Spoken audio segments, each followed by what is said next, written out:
creepy stranger and a young girl saving a life from a gang of guys to an old man trying to kidnap a teenage girl, there have been reports of unidentifiable creatures and terrifying predators that humans just can't wrap their heads around. Do you want to know more? Stay with us till the end as we take you down the journey of horror, fear, and fright in true creepy predator encounter stories. Story 1. The Creepy Stranger. I have an eye problem to a great extent. Thus, instead of driving, I walk most of the time with the aid of my clutches. Since I am unable to drive, I spend the summer, which can span from April to October, walking at night. I know it's not the safest idea, but I'm from Texas, where 100 degrees isn't out of the ordinary. A few blocks from my former residence was a convenience store, and that was one of my regular stops. One evening, I made a plan to grab a stockpile of chocolates and some soda for myself. Since our town is small, most people travel by car. On my way to the store, I rarely did see anyone else. But that particular evening, a man emerged out of nowhere and struck up a conversation, as if he knew me. However, I informed him where I was heading when he inquired. People were always on the lookout for me since I use forearm crutches. I can barely hear and am mostly blind. This guy was walking way too close to me and had no business being there. Since there was only one tube station along this mostly dark stretch of the route, which was closed for the evening, I walked as much as I could. At that moment, the worst thing that could have happened was for me to probably drop my crutches. But I was forced to stay calm despite the alarm bells ringing and my shivering. This was especially true after he started asking me what I liked to do in the bedroom, and he could easily have his way with me in the ditch without anyone noticing. Gosh, even though I felt sick to my bone, I kept walking. It was just 20 yards to the convenience shop I was heading to, and I knew the guy who worked the overnight shift. My companion gave me a bag to store my belongings in until I was ready to check out when I made it inside the shop securely. I had to turn down my hearing aids due to the intense pain in my ears from his loud speech when I approached the register. "Hello, my love. Have you found my 3Ds yet?" Playing along, I sat on the stool as though nothing unusual had happened, and he opened the half-door thing. The eerie man approached and smashed a $10 bill and his butt light on the counter. When he got his change back, he went outdoors. He remained outside by the ice maker. 20 minutes or so later, he was still there.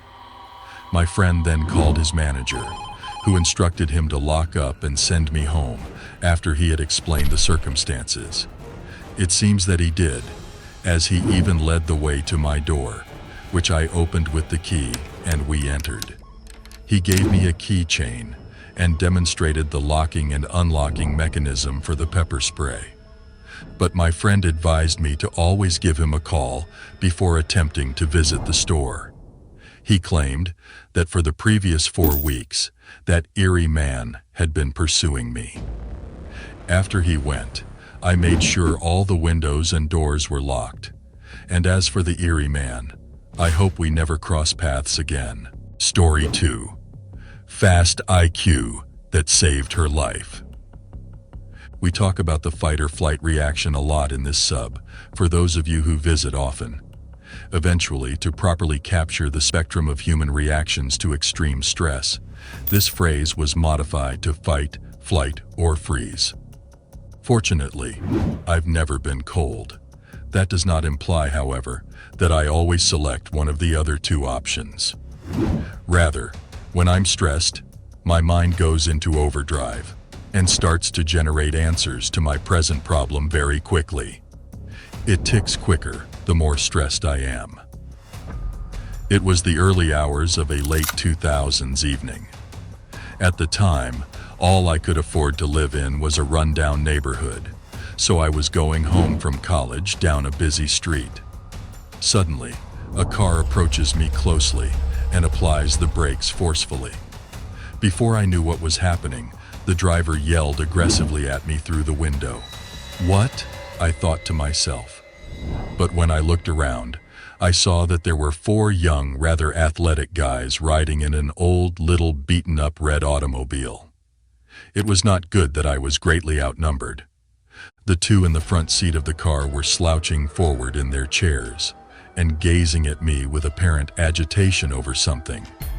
I was terrified as they weren't wearing seat belts. In addition, even though there are other people around, I live in a city area where people don't care to offer help, don't call the police, and stay silent when they see crimes or acts of violence. Nobody has even slowed down or turned to face us as they pass. Once more, it was bad. The driver chooses to break the stillness in the few seconds it takes me to process everything. I said, "Get in the car. Get in the car now." Even more aggressively than before, "You're coming to the party with us." My brain was gone. This guy was anticipating my saying no, based on the way he was acting and his tone. He seems to be waiting for me to take the conversation to the next level. This was before my online activity. Although I was unaware of incels, MRAs, or any of that, this guy seems to be frustrated with girls turning him down. He's going to set his foot down this time because he's had enough.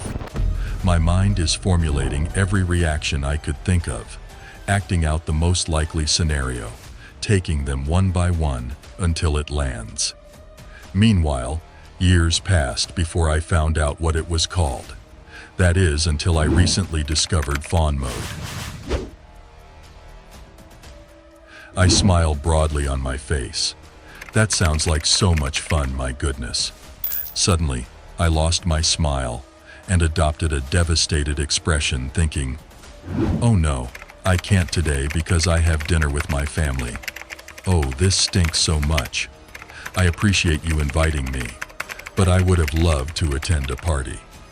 I slowly began to stroll up the street, trying to close the distance I would need to run in case something went wrong, all the while maintaining eye contact, smiling, and waving.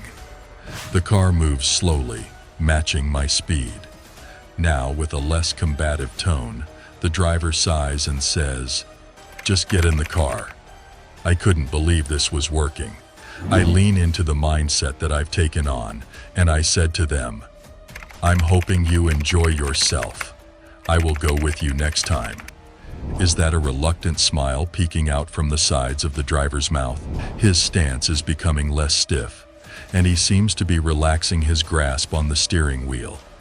He enjoys the compliments. Darn girl, I'm thinking to myself that you might be able to talk your way out of this. Yes, you guys seem like a lot of fun to party with. I'd go with some cute, amusing men. Give me a call on the next one. I nod at them, pressing my thumb and pinky to the side of my skull. You must give me a call, please. The traveler begins to nod off initially, and eventually returns to a seat. Even though it would have been even more fun for me, I just kept talking and having a great time. "I'm sorry, I can't make it." At last, the driver smiles and reclines in his chair. These people don't appear to remember that they don't know me personally and that they don't even have my phone number. I wave at them right away and wait for them to disappear from view before I finally let out a sigh of relief. I then speed walked the final few hundred meters home and went upstairs to inform Matt and Lisa, my roommates, of what had transpired. Story 3. The Old Kidnapper. I always bought diesel at the petrol station directly across the street from my neighborhood after I obtained my driver's license and first car. After school one day, I realized I was nearly out of gasoline and would have to make a pit stop en route home when I entered my vehicle. I approached the spigot at the petrol station, which is customary for me. Upon removing the ignition key, the card was inserted and the PIN was inputted according to the machine's instructions. It took a few moments for the screen to inform me that my card had been declined. Since I knew my card was entirely valid and had money on it, I was aggravated. I went through the full procedure again and got the same message saying my card was declined. I was so irritated. However, I had to lock up my car and go inside the petrol station to pay with cash. I was aware that going in would result in lengthy waiting and that the drive home would take much longer, but I also knew that if I skipped the queue, I would run out of gas. After entering the petrol station, I decided to take a quick look around the area in the hopes that the queue would soon thin out after noticing how long it was. After meandering around the aisles, I purchased some bottled lemonade. A low whistle caught my attention while I was deciding between some chips and a bag of candies in the snack section. I looked around to find that it was coming from a nearby elderly man. He had on a cowboy hat and ragged clothes. The man gave me a hard look and then said how beautiful I looked and how well I dressed. The compliment surprised me, and I was uneasy with the way the man's eyes were fixed on my body. At that moment, I was just a teenager, and all of a sudden, I felt like the clothing I was wearing was revealing too much skin.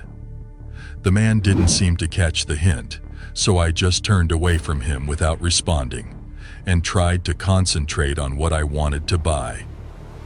He followed me as I started to go away and inquired about my name and age once more. I tried not to respond and pretended not to hear him. He was standing right next to me, and I was furious when he extended his hand to tuck a stray strand of my hair behind my ears. I told him I wanted to be left alone and that I didn't want to carry on the talk with him. I eventually turned to leave, but not before he laughed at my response. I felt relieved and believed that the creeper had finally gone out of the way. After grabbing my final item, I approached the cashier to make my payment.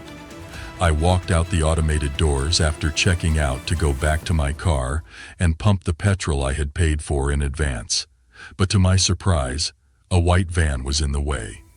The man in the cowboy hat had opened all 4 doors and was standing right outside. Just before he could get up to me, I dashed past him to my car and shut the doors. In the end, I drove home without stopping and arrived at the driveway right before I ran out of gas. After my parents and I reported the man to the police, they apprehended him later that evening and discovered that he was sought for a potential connection to a kidnapping that had occurred in a neighboring county. It was just funny how I would have been kidnapped and added to his list of kidnappings. Creepy, right? Are you a huge fan of horror, intriguing, and creepy stories? Check out our previous video, 3 True Hotel Horror Stories.